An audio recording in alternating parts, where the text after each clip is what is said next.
Ngiyabingelela abazalwane egameni lika Jesu Kristu waseNazaretha. Ekseni namhlanje kuyisonto, intokozo enkulu. Sihlangene bangcwelela eCCFC. Sizobuka ubuhle bukaNkulunkulu. I'm coming to you njengomntwana kaNkulunkulu omiselwe ukuthi adlulise lezi indaba ezimnandi. Nginiphathele indaba ezimnandi bangcwele engifisa sibuke. Ngifisa ukunibingelela nje ngokukhulu ukuthobeka.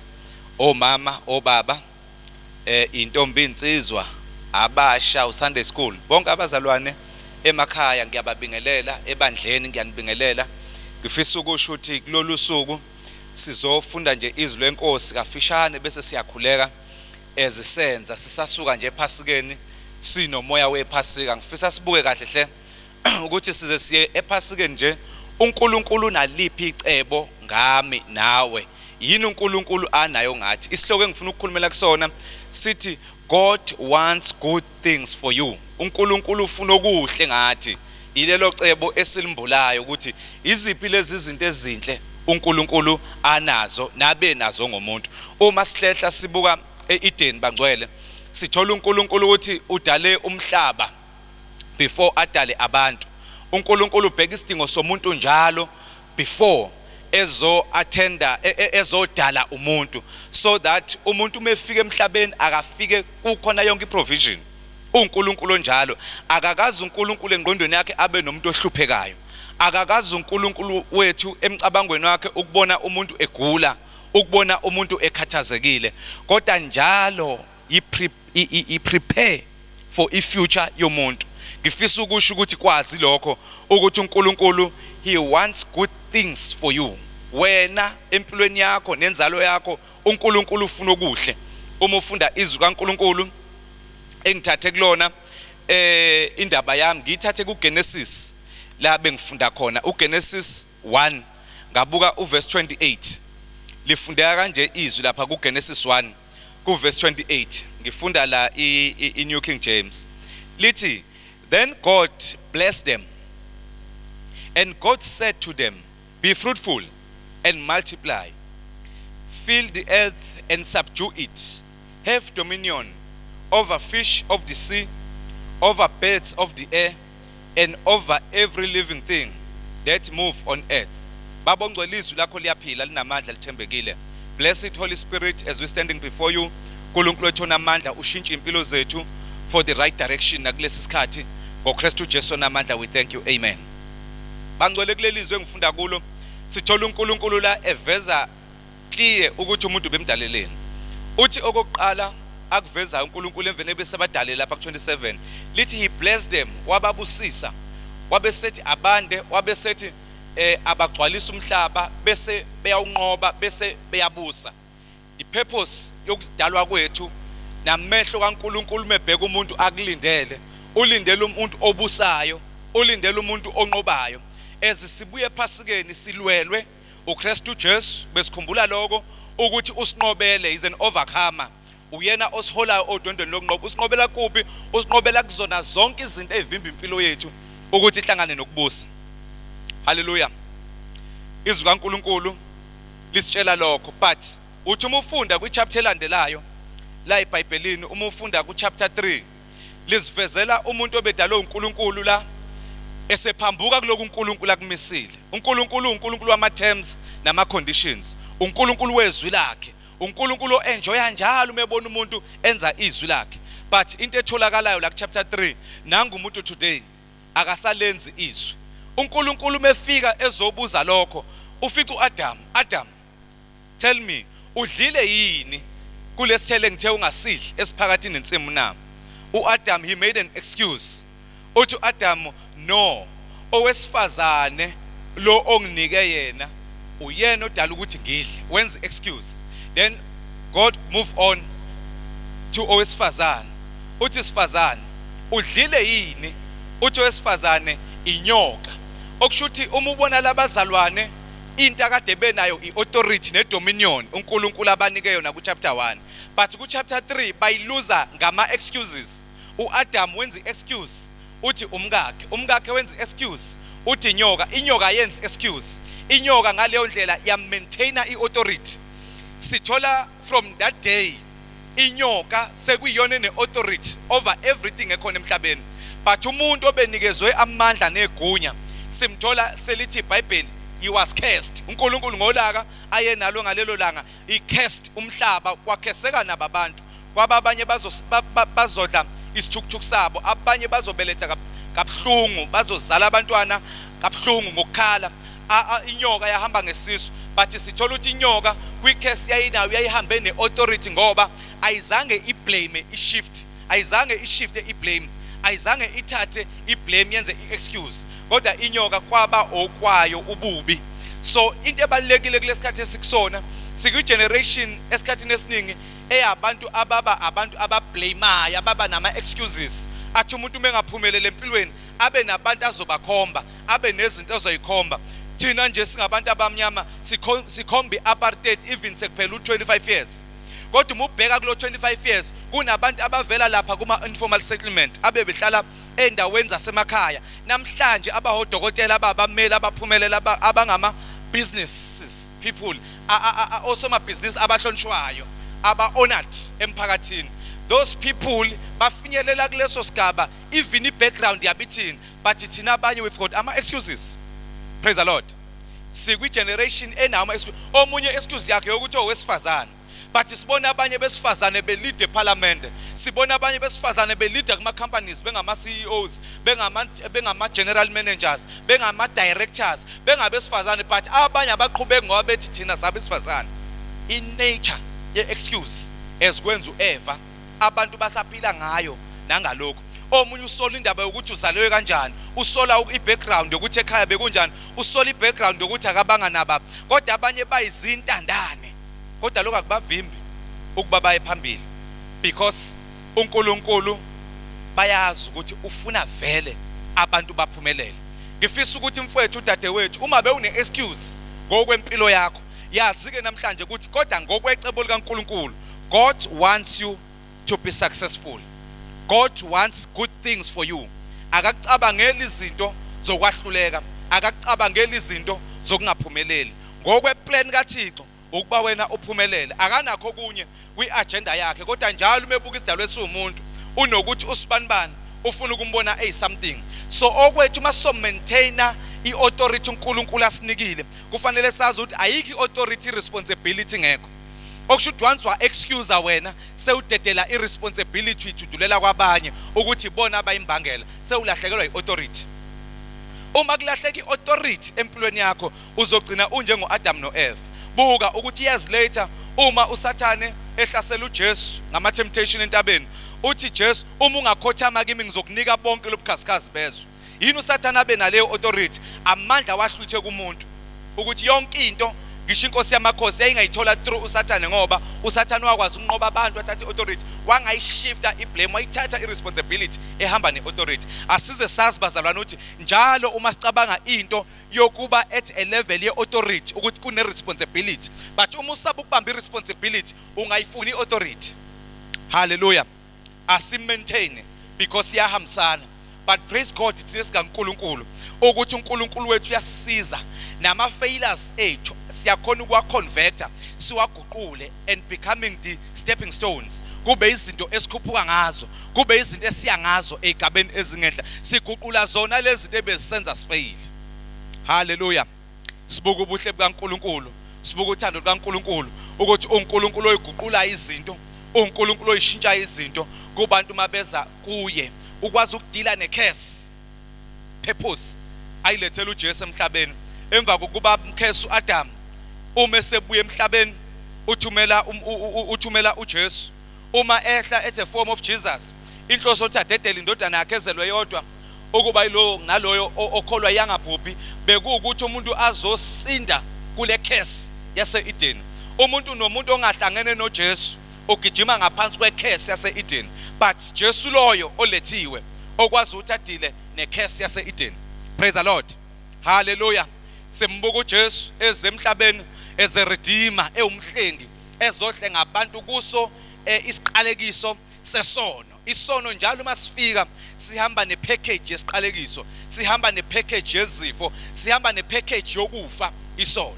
Praise the Lord. inhloso yokuthi uJesu afike emhlabeni ukuzodila nalezo zinto. Siyambonga ubaba uNkulunkulu osilethela uJesu for dealing with our sins. Sakhululwa indeed. Siyambonga uNkulunkulu wethu ukuthi empilweni yethu ulethe inkululo epheleleyo ngoKristu Jesu. Uma sibuka izwi kaNkulunkulu la uNkulunkulu edila khona nesono, sibuka encwadini yamaGalatia 3, sibuka uverse 13, sibuka ukusebenza kaNkulunkulu. Lithi izwi kaNkulunkulu lapha kumaGalatia 3 kuverse 13, Christ has redeemed us from the curse of the law, having become a curse for us. For it is written, cursed is everyone who hangs on a tree.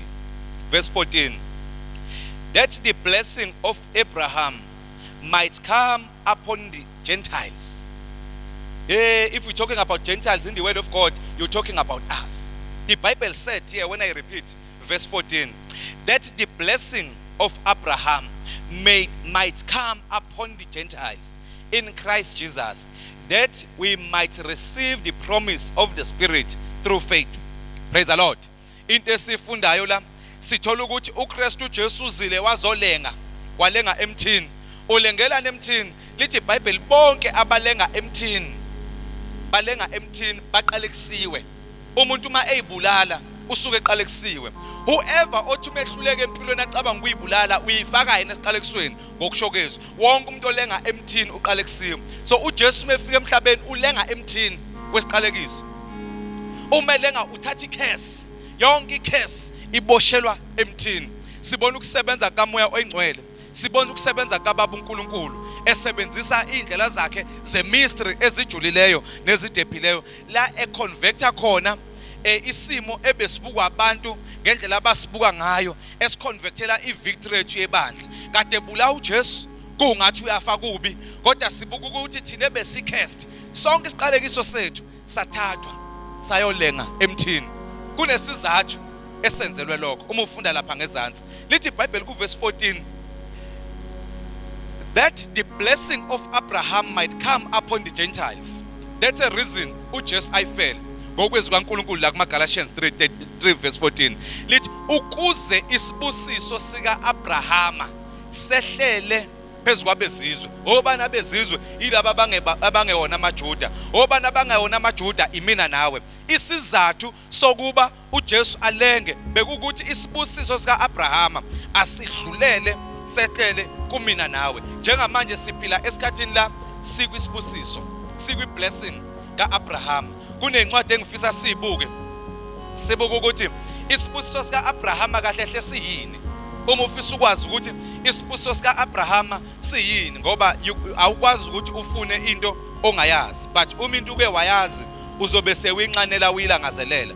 Ngicela sicheke nawe lapha ezwini laNkulunkulu encwadini kaGenesis. Sibuka uAbrahama uGenesis chapter 12.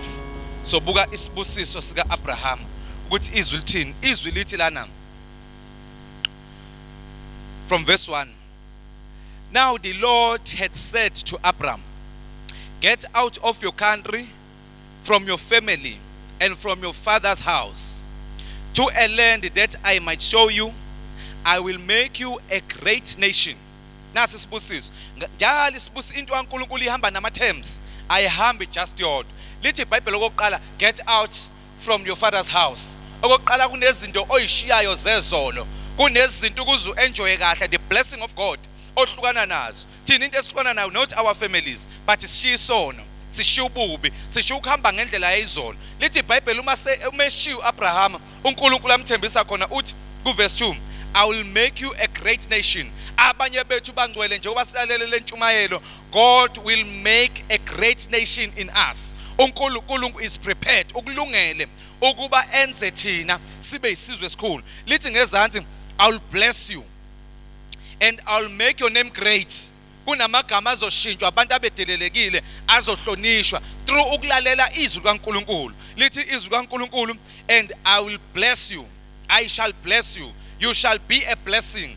Angeke ugcine nje great, angeke ugcine nje umkhulu igama loNkulunkulu, but you yourself you're going to become a blessing. Okushuthi there will be a lot of people, nations that are going to be blessed through you.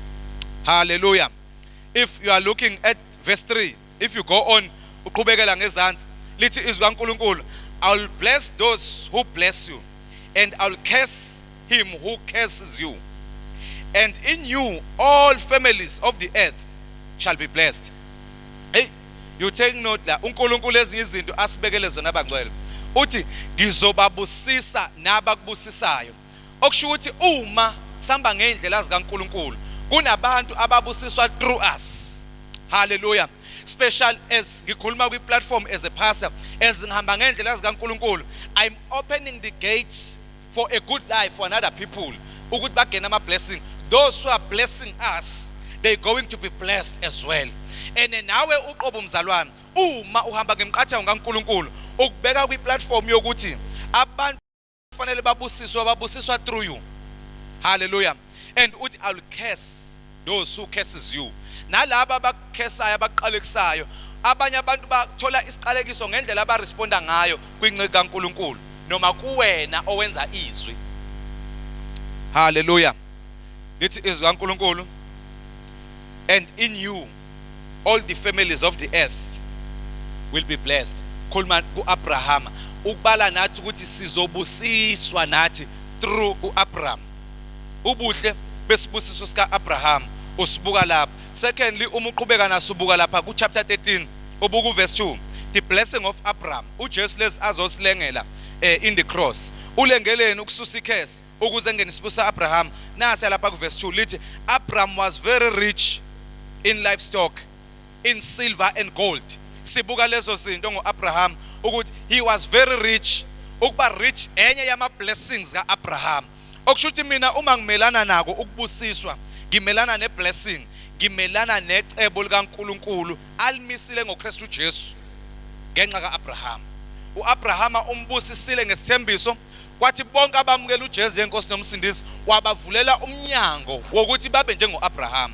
Uma sibuka la okwenzekayo baba njani, lithi Abraham, he was very rich in gold, emalini. He was very rich in silver. He was very rich even in fox. Wayekade enemfuyo eningi, wayenemhlambi, wayengasweli lutho. Praise the Lord. uNkulunkulu wethu muhle bangcwele, sibuka ukusebenza kwakhe, esebenza empilweni zethu, esifundisa ukuze ingqondo yethu ivuleke, singezwe abantu abasibuyisele emuva, besabisa kuNkulunkulu ushiya ububi, uphila impilo right, bese kwenzeka inhloso yakhe ukuthi akafuni ukubona umuntu okhathazekile, umuntu wesiqalekiso noma uphumile esiqalekisweni. Ukugula kuyimphumela yesiqalekiso, ukufa kuyimphumela yesiqalekiso, ukuswela kuyimphumela yesiqalekiso, ikweledo kuyimphumela yesiqalekiso. Kodwa uJesu ulengile esiphambanweni. Lithi iBhayibheli lami la ngifunda khona, ukuze samukele isibusiso sika Abrahama sidluliselwe kuthina bezizwe. Elithi la izwi la ngifunda khona, Abraham was very rich. Enye yezinto engiyimele lapha phambi kwakho namhlanje ukuzoshumela phambi kwakho ukuthi uNkulunkulu ashintshe impilo yakho ube very rich nakule generation. Hallelujah. Ngifisa sibuke manje ukuthi undodana wakho uAbrahama ofana nathi owayengathenjiswanga uNkulunkulu direct, yini ayenza ukuze athathe izibusiso zinje ngoba zinjalo kuAbraham. Asibuke encwadini kaGenesis sibuka chapter 26. Sizobona indlela enza ngayo uIsaac ukuthi awine lezi zibusiso uNkulunkulu akade eyithembisa ubaba wakhe. Sesifuna ukubona uma zehlela kuyena, ngoba uma zehlelile kuIsaac, uma senza uIsaac akwenzileyo, even unto us they shall fall definitely. Let's visit izwi kaNkulunkulu la ku Genesis 26. Sibuke from verse 3. Lithi izwi ku verse 3, dwell in this land, I will be with you and bless you. For to you and your descendant I give all this land, and I'll perform the oath which I swore to Abraham your father. Uthi la uNkulunkulu umekhuluma noIsaac kuseGerari la ehlele khona kunendlala, kusesikhathini sendlala ukudla kukho. Uthi hlala lapho noma kunendlala. Ukhuluma izwi. Into esitholayo njalo kunama terms nama conditions entweni kaNkulunkulu. Into kaNkulunkulu ayihambi izwi lakhe lingekho. Nanti izwi a term. Uthi hlala la, ngizoba nawe, ipresence. kaNkulunkulu. Into ayigarantile uNkulunkulu noma isimo sezwe singadunguzela sibe njani eSouth Africa nasemhlabeni, kodwa uma enathi lapha esimweni it's enough. Ayikho into esingakhala ngayo. Singangena emweni kodwa kudepend ukuthi ungena nobani. Uyamkhumbula uJohn wangena emkhunjini, uJesu engekho, kwaba khona ukukhala wazwaphonswa ngaphandle. Uyabakhumbula abafundi babe semkhunjini nakhona njengoba kwavuka isiphepho emkhunjini kaJona nasemkhunjini wabafundi kwavuka isiphepho, kodwa babe noJesu abakwenza ngoba kune presence, bavusa ipresence kaNkulunkulu. Uma evuka uJesu wasithulisa. Praise the Lord. The great thing eyenzeka empilweni kaIsaac ukuthi usendaweni yendlala kodwa unoNkulunkulu. Lithi uNkulunkulu akakhohlwa izinto ayithembisile. Wayithembisa uAbraham. Uyambuka uma usubuka khona ku chapter 26 ubuka verse 12. Lithi ku verse 12 izwi kaNkulunkulu, then Isaac sowed in that land and reaped in the same year 100 folds, and the Lord blessed him. Oh, this guy manje sikuthola kuyena uIsaac watshala ngawo wona loyo nyaka wendlala. Uma etshala ngonyaka wendlala in the same year wabe sevuna 100 folds. Uma evuna 100 folds, lithi iBhayibheli ekuvuneni kwakhe 100 folds uNkulunkulu kwabonakala ukuthi umbusisile, he was very blessed ukuthi ngesikhathi sendlala uyavuna. Yini emenza avune? Ugcina ama terms nama conditions kaNkulunkulu. uNkulunkulu yini ama terms akhe? Ufuna thina vele siphumelele, singaphambani nezinto uNkulunkulu ayifisayo, noma sifuna lezi ayifisayo ezinhle ngathi kodwa zinama terms nama conditions. Kwabamba ama conditions bayakhona ukuachieve nakuloko kufiswa uNkulunkulu nayibona. Hallelujah. Athu verse 13 wakhona, the man began to prosper. Into eyenzekayo kubantu abalalelayo, lithi iBhayibheli le ndoda eyiSaac yaqala lapho ngokulalela uNkulunkulu, he began to prosper. Verse 13 then lithi and continued prospering. Hayi ukuthi it's just prospered, but he continuing prospering. Waqhubeka eprosperisha, akubanga into emayo once off, but uma ulandela futhi ngezansi lithi until he became very prosperous. Oh, yanyuka le ndaba kwa prosperous, waba prospered, and he continuing in prospering, and he became very prosperous. Wabusiseka, waba blessed, waba nakho konke, iprosperity waphila kuyo. So uma mina ngigxeka ukuphumelela ukuba prosper, bengubani uNkulunkulu ethi uIsaac akabanga just prosper, akabanga ngaseqaleni kwayo, kodwa waqhubeka kuyo impumelelo, waqhubeka kuyo ingcebo, wazwaceba kakhulu. Lithi iBhayibheli uma wehla nayo baze bamsaba abantu ngendlela ayicebe ngayo. Abantu as unyuka uNkulunkulu ekuprovider kufinyelela la bekusaba khona. Abanye benu bangcwele bazosatshwa abantu, kodwa the key is the term and conditions zokumlalela uNkulunkulu. Uphile ngokuhlakani nokwazi kaNkulunkulu. Kuleso sibusiso uNkulunkulu akumisele sona, angeke ungasi-achieve ekumlaleleni. Uzobona uNkulunkulu ekwenza ube very prosperous njengale nceko, ngoba uNkulunkulu wethu ufuna thina abangcwele siphile kahle. Umethi uAbrahama umethi kuAdam, na kumhlaba muhle kuhle ngikubona. Ubonana uNkulunkulu, ubona ukuthi lo muntu ayiki into aleka yona. Before ngimenzele yonke iprovision. Our Father is like that. Singaphambani neprovision yakhe, singalivimbi icebo lakhe, alimisele ukuba siphumelele, ngoba uNkulunkulu wethu ufuna ukusibona simnandi. Akekho afuna ukumbona edabukisa eswele, akekho afuna ukumbona ehlupheka. Uma ufunda futhi lapha encwadini yomvangeli uJohane ngale ngasekugcineni, umpostoli uJohane, that John chapter 1, uma ufunda lapho ufunda uverse 2, lithi iBhayibheli lapho, beloved, I pray that you may prosper in all things and be in health just as your soul prospers. Purpose uNkulunkulu anazo, akafuni sibe prosper nje eyintweni eyithizeni kwezinye izinto uthola ukuthi sisilele. Uthi you'll be prosper in all things. I-prosperity ihamba kanjalo. Oyicheck i-prosperity yakho umuthola ukuthi you are not prospered in soul, but you prospered in finances. Uyakwazi ukuthi ucebe kwezezimali kodwa uthola ukuthi uguilty ngemali onayo. Leyo prosperity questionable. Awukho prospered ngokaNkulunkulu. kungaba abanye uNkulunkulu, kodwa uNkulunkulu umekwenza uba prosper, you will be prospered even in your soul. Akakwenza ube prosper only kubantu babona ukuthi uphila kahle, kodwa even in your heart, ngoba abanye bethu uthola baphila kahle kanti kunabantu abakhalayo. Hallelujah. Kukhona ukuphila kahle, uphile kahle ngemali yontshontshwa. Kukhona ukuphile kahle uphile ngemali la umanipulate khona abantu abathile. Kukhona ukuthi uphile kahle uphile ngobuqili ngegazi labantu. That's a prosperity, but your soul is not happy about that kind of prosperity. But our God, inhloso anayo uma kulenga uJesu esiphambanweni ukuthi you may have prosper in your soul and in everything, in all. Hallelujah. That's a purpose uNkulunkulu anayo ngempilo yethu. Ilelizwi bangcwele ebelesenhlizweni yami ebengizosho ngalo ukuthi uNkulunkulu nakule Sunday ukumisele ukuthi impilo yakho even kubonakala engathi kulesikhathi esidlula kuso sidlula esikhathini esisobanzima.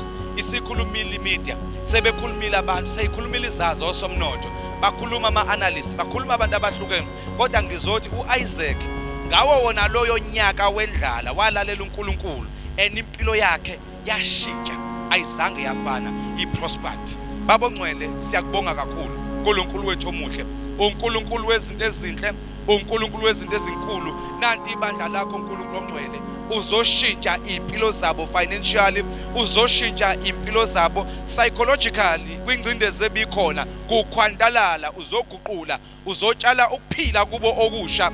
They will prosper in everything. Moya oyingcwele uzobaphumelelisa khona konke njengoba ushilo ngoKristu Jesu ukuthi udlulisa isibusiso owasinika uAbrahama. Babibandla lakho in their finances, in their life, they will never be the same again as they believe in your word.